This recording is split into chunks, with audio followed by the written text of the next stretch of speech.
When your orchid gets to this stage, you might think it's ready for the bin, but it's not. There's still life in the old dog yet. There's actually still a few more cycles of flowering to be enjoyed, and I'm going to show you exactly what you need to do in this very video. A video that is sponsored by Squarespace, and more on them a bit later. So I've got my Phalaenopsis orchid here, and she's pretty much done blooming from her 2 flower spikes. I've still got a couple of flowers at the top, but it's time we kicked her on to push out a new set. The fact that she has these 2 flower spikes is important because there's a trick you need to do to get her to rebloom successfully that we'll get to in a jiffy. So the idea is pretty simple. You'll notice that there are these markings along the spike, and these are where the flowers popped out from. You can see that because they are opened. What we need to do is go further down the spike and locate an unopened node like this. This is exactly where the reblooming magic will take place. With the right kick up the bum, this node will open up and a new spike will emerge with hopefully an abundance of fresh flowers. So all we need to do is cut just above a node. This will send a signal to the plant that everything above this point is done, so please hurry up and do something. But this isn't the whole story. If your Phalaenopsis orchid only has 1 spike, then yes, it's simply a case of finding the highest unopened node and cutting just above there. A new secondary spike emerges, and once that is finished blooming, you go again and find the next node down. You go on and on until there's no nodes left, at which point you cut the whole spike off, but I'll come back to this in a bit. But what about if we have 2 flower spikes? We should just cut them both at the highest node, right? Actually, no, my plant friend. This would be a mistake and result in you not getting the blooms that you deserve. The trick here is to cut above the highest node on one, but to then cut much lower down on the other. I don't fully understand the science, admittedly, because I'm no botanist or anything, but cutting both spikes at near the same level doesn't spur it on to rebloom properly. I found this out last year with a couple of my orchids that I cut back at the same level. Sure, they reflowered, but it wasn't the spectacle I was hoping for. The theory goes that the plant doesn't have enough gas in the tank to support growing 2 new flower spikes. It just does a bad job of trying to support both. So cutting 1 spike lower than the other rebalances the plant's energy so it can focus on pushing out a bunch of flowers on 1 spike. But surely this means you'll only have 1 reblooming flower spike. Yeah, but I reckon it's better to have 1 spike with lots of flowers than 2 spikes with mediocre blooms. Now, a tip from me when making your cuts is to cut about an inch above the node. I don't really advise cutting too close to the node because there can be some dieback on the bit that's left and that can compromise the node underneath. And as always, use nice clean pruners. Sterilise if you so wish, but I just tend to think a wash with good old dish soap is plenty good enough. So when you've juiced every bit of flowering potential out of your little lass, you'll be left with a flower spike that has no more nodes to open up. This is when you should go in and cut the whole thing out. The trick here is to go as close to the base of the plant as you can and snip it off. At this point, you'll most likely need to recharge her batteries to get ready for the next blooming stage in her life in a few months, so don't expect her to immediately send out a new flower spike. Let her rest, she deserves it. Basically, don't lob her in the bin thinking she's done. Care for her correctly and you'll be rewarded in a few months.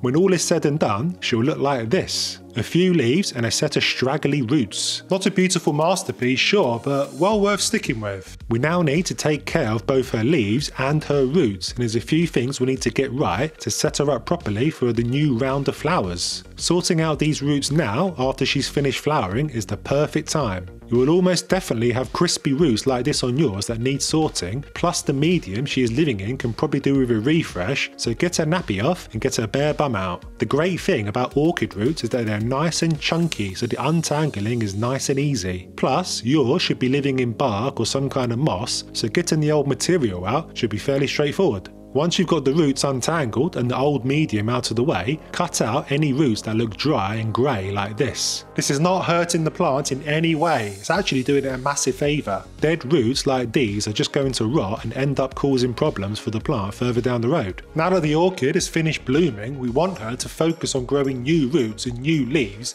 and cutting out anything old and manky is essential. This is what new healthy roots just before blooming looks like. A bit alien-like, aren't they? But thick, green, plump and juicy is just what we're after. The aim of the game now is to repot her into some nice fresh mix. I like using bark because it's nice and simple, and I get mine from Cybertanica using my 10% discount you can nab in the description to this video. While I'm repotting mine, let's have a chat about how you can easily set up your own website using today's video sponsor Squarespace. Whether you're an indoor plant whisperer wanting to share your green thumb tips or a small business owner selling plants or gardening supplies, Squarespace is the all-in-one platform you need to build a beautiful online presence. With their easy-to-use templates, powerful e-commerce tools and integrated AI and SEO tools, you can have a website set up in no time. Squarespace gives you everything you need to get discovered fast and show up to more people more often. Head to squarespace.com for a free trial to see just how easy it is to get started, and when you're ready to launch, follow my link in the description to save 10% off your first purchase of a website or domain. Now, a big tip from me when repotting these bad boys is never put them in soil. Moss does a job, but definitely no soil. Orchids naturally grow on the bark of trees, so they would suffocate in soil. A tap here, a bang there, and done. All repotted into nice fresh bark. Stick the old support sticks into the pot because you'll be needing them again soon, all being well, and we all know how these things easily get lost.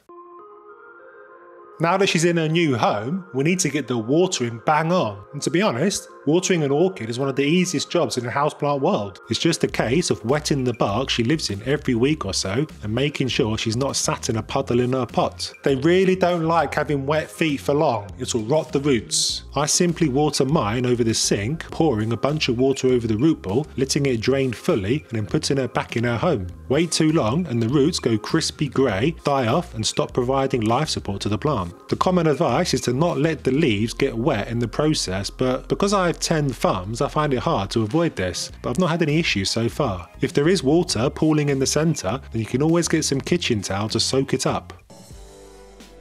Now, orchids are hungry lasses and will need their cheese and biscuits just as much as you and me. So to my watering can, I like to add some nutrients in the shape of houseplant fertiliser. An all-rounder like Houseplant Focus or even Miracle Grow is a great option, but when you think she might be going into labour in a few weeks, it's worthwhile introducing a fertiliser geared more towards flowering plants like Bio Bloom. Fertilisers like this, or even baby bio orchid food, have a high level of phosphorus, which will help with blooming more than regular houseplant fertiliser that's geared more towards healthy foliage.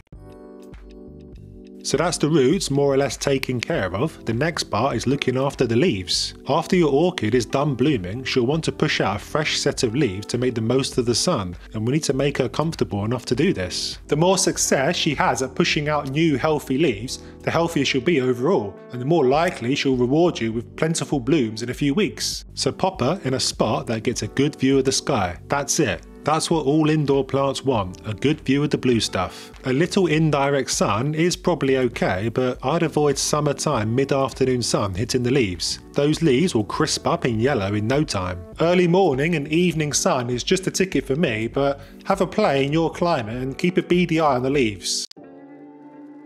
Now, temperature. This is where it gets interesting. We recently put our home on the market because Mrs. Sheffield wanted to move into a house with a decent garden, so obviously you know what that meant, don't you? Everything we owned needed to go into the attic so it didn't look like we were the hoarders from hell and that our home looked more spacious than it actually is. Well, this illusion of space is much more difficult when you've got over 200 plants on the go, so we made the difficult decision to declutter my plants. I say we, but it was more me to be honest. Mrs. S was glad to see the back of a lot of them, truth be told. Anyway, a bunch of my dear darlings went into the cold dark attic with only a couple of Sansi grow lights for company. The Sheffies on Patreon know all about this because one of the exclusive videos I made for them was showing them my setup. But the plants that went up there included my 2 orchids. And you know what happened after about 6 weeks of living up there? New flower spikes popped up to rear their not so ugly heads. And I reckon this was down to the drop in temperature from living in the colder attic for a few weeks. Now, to get this to work for your orchids, you probably don't need to go to this extreme. Maybe a cooler window in your home than they would otherwise live. Apparently, they need a drop in temperature to mimic their natural habitat,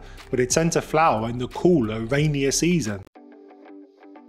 So, you've been lovingly doting on your orchids, getting the roots and leaves happy, and finally she's pushing out a brand new flower spike. But what's this? There's only one spike. I thought there was meant to be two. Is mine faulty, Mr. Sheffield? Can I send it back? No, unfortunately this is quite common for a Phalaenopsis orchid. You'll buy them with two spikes in the shops, but when they rebloom, they tend to only send out one new spike. And this is most likely down to the age of the plant. Kids and teenagers are only capable of one spike per season, whereas the seasoned veterans are happy to do two. I don't think there's a great deal you can do about this apart from be patient and wait for yours to be all growed up.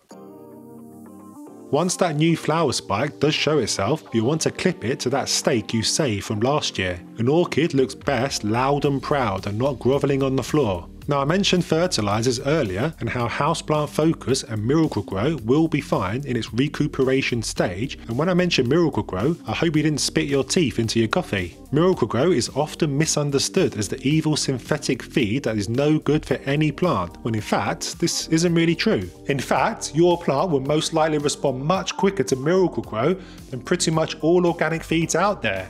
And you should definitely watch this video here to know why that is and if you should make the switch or not. I'll see you there.